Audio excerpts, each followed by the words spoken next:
generics. And the first question is what was it about the script that most appealed to you?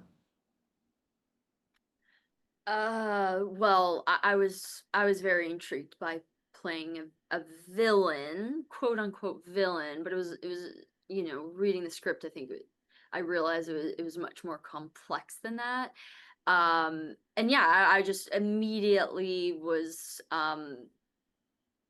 like it wasn't a want, it was a need to play this role, I'd say. Yeah, I had a similar experience with it. I was sent the script, and obviously I was familiar with the title, and I was like, oh, that's interesting. They're remaking Hmm. Behind the Rock's Cradle. And then I read the script, and I had a really rare experience because I didn't know anyone involved. I didn't know Michelle's work at all. But I kind of closed the script and just went like, wow, I want to do this. And usually I'm a little bit more cautious if I don't really know the filmmaker and I don't know all the elements, but I just knew like there's something special here. This is not a typical kind of film. It's just something really special about it. And then I went and watched Michelle's film, and I was so blown away by that. And I was like, okay, the collaboration of all of Yeah. this together is going to be spectacular. And so yeah, I was like, I was no questions asked, kind of in from the get go. Just sold. I like that. Were you a fan of the 1992 film, and how did you honor the original film while also creating something new? Um, yeah, I mean, I the original. I loved it. It sticks with you, and it's such a fun but also incredibly disturbing film. But when reading this, I was told there was going to be a remake. I read the script, and initially I was like, I don't know if you like touch that. But I read the script, and it really is completely its own. Um, I think it's modernized in the perfect way, not like trying too hard. It's incredibly grounded and really, at its core, like a very simple story, a very like look at these two really complicated female characters. Yeah, I completely agree. I wasn't as familiar with the original other than kind of knowing the title and knowing the feeling, the posters and the trailers and remembering all of that from when it came out. And I kind of just trusted um, like the creative process, and that we had such an amazing leader in Michelle in terms of honoring the original, and I felt that my job as an actor was to bring something new to it, to create a new character.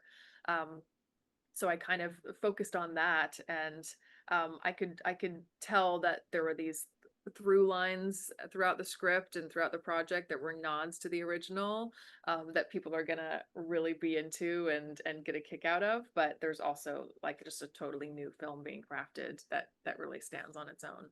Yeah. How would you characterize the tone of the film?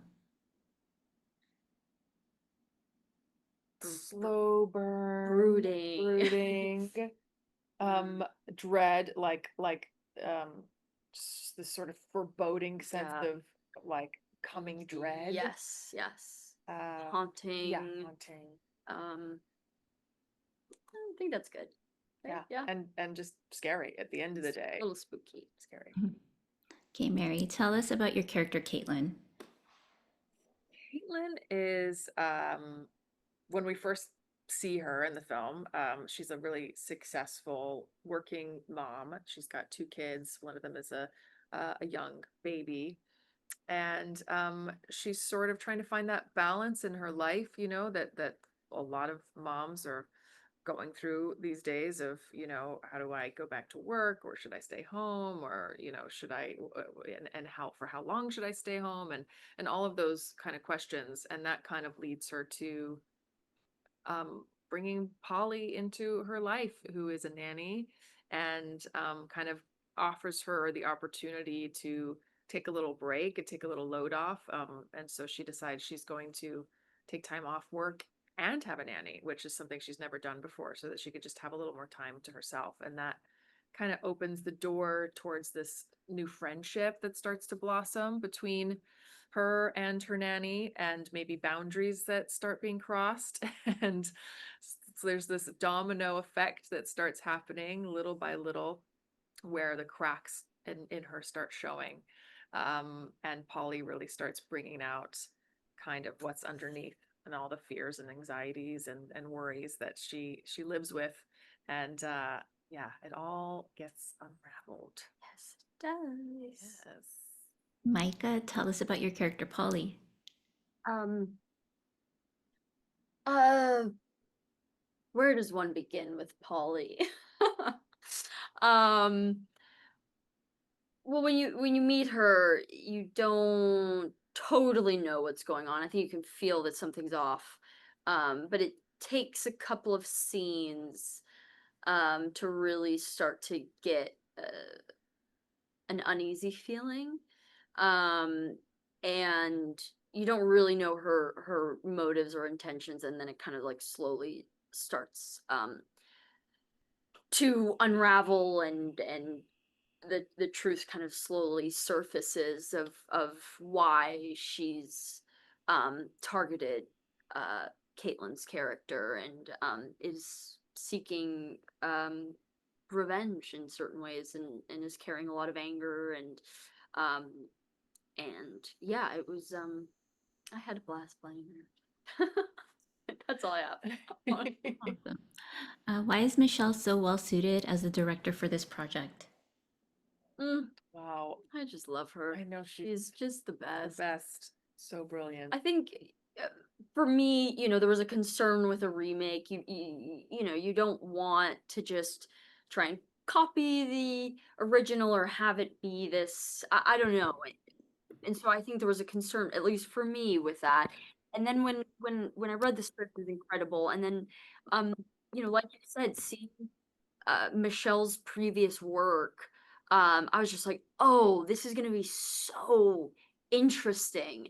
Like her um films in the horror space are so powerful. Um and so imagining her, helming this film, it just was like, oh, absolutely. This actually could be something really magnificent. So yeah, from the beginning I had complete faith in her to be able to accomplish this.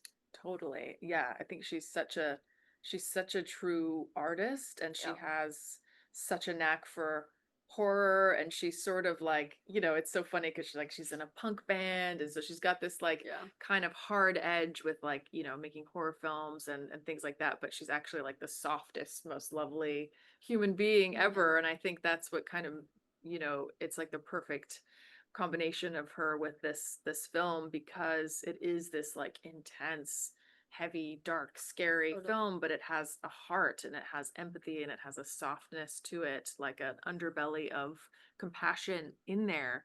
And I think that's why she's so suited to that, because she actually has her finger on the pulse of what that is all the time, and doesn't lose sight of it, even with all the scares and the jumps and all of that stuff. She's still kind of holding on to like the heart of who these characters are, which is an amazing thing. Totally.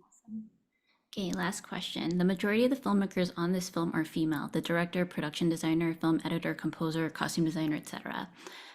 Talk about why this is so important on a title like this. Amazing. Yeah, I mean, Yeah. I mean, it's two, the story is about two very complex female roles, and so I think it feels right that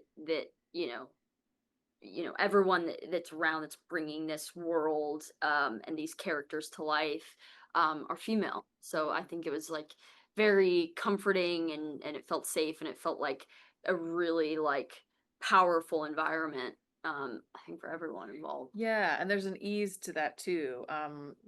It's sort of like there's like an understanding of the story that we're telling, because Totally. because there is a real female kind of point of view to it in a way, even though, our screenwriter is a very Yeah. talented man who wrote the script that I, Yeah. connected to so much. But it feels like, because it is a story about these women, and so much of what they're going through is a uniquely female kind of experience. Totally.